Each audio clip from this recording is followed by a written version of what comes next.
All right, today it's the end of February 2024, and that neighborhood back there used to belong, and this property right here belonged to Isaac Helms.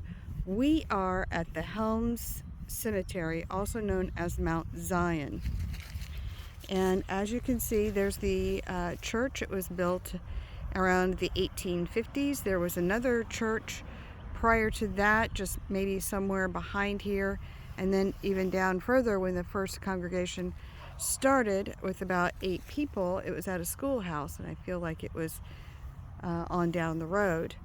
That's 106th Street in Fall Creek Township in basically Fishers, Indiana. This is the cemetery. It's a very nice place. Anyway, let's get back onto this. Now, Henderson Brown, he lived in the neighborhood across the street. His place sat up on a hill across the street where that neighborhood currently is. And Isaac Helms lived over here. Now that we're talking about Henderson Brown on the other side and Isaac Helms on this land. Isaac Helms is Hester Ann Helms' brother, and that was his farm where you see that neighborhood behind here, and he donated this land that you see over there. James Brown, I'm sorry, Henderson Brown, James Brown's father. Henderson Brown was born in 1812. He lived until about 1857. The cemetery started its burials around 1844. And in this neighborhood right here, we were trying to figure out where Henderson Brown, over there, had buried his father, James P. Brown. James P. Brown, born around 1787, and his father dying in 1788 at the massacre of Nickajack, Tennessee. Well, doing a little bit of sleuthing and some psychic intuitive work, we are developing a story, whether it's based in truth or just my own imagination, don't really know. But the interesting thing about all of this is that we cannot find James P. Brown anywhere. Now, these stones out here that have a list of names were compiled in the 1930s. That list of names was compiled by the stones that existed and were legible. So we do know that there are people out here buried that either don't have a stone or their stone has been destroyed over time and no one was left in the family to replace the stone. So I hypothesized through my own intuitive work that James P. Brown was buried here. Now, you'll have to get the story that Sister is writing, Susan, over there, walking around, to know the background story. But I came to this spot here, and I kept thinking that his spot was marked but unmarked.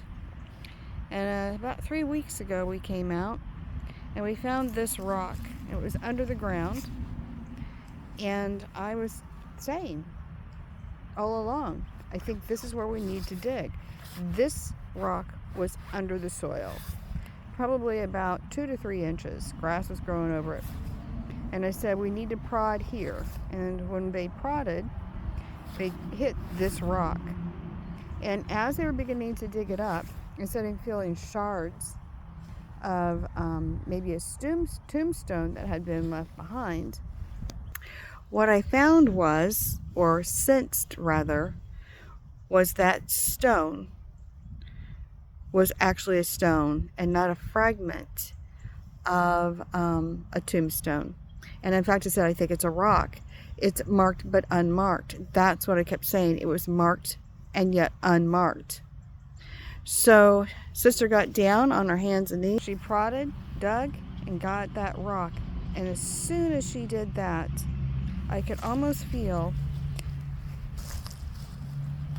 Henderson Brown standing here, almost like this with my feet, and I could feel a thud, like he dropped this rock right here, And I could see a pile of dirt, fresh dirt, like a new burial right there. And I feel like he said, this is where his father's buried, James P. That's my hypothesis. And when he got that rock that's the only marker you'll ever get. And so with that, who knows if it's right or not? That's what I got psychically.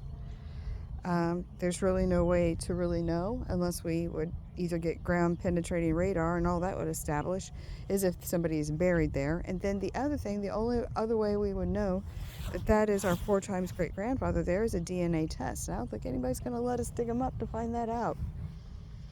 But it is interesting. It does cast a story, and this is a part of the journal that I have that is talking about how we established our story about the Brown family, the massacre at Nickajack, and their story forward from pre-revolutionary days to today. And there is your writer of the story. She is telling about this family. It was heard over the dinner table when we were kids. All right, I wanted to go ahead and mark that. That's one of our first videos. This, we're talking about Henderson Brown. I'll go over here and we'll talk about Henderson Brown, show you where he's buried. We're also trying to find Hester. Hester, I feel, is also buried out here, and intuitively I feel like she's got tree roots in her coffin. I know that sounds morbid, but that's what I'm getting. And then over here,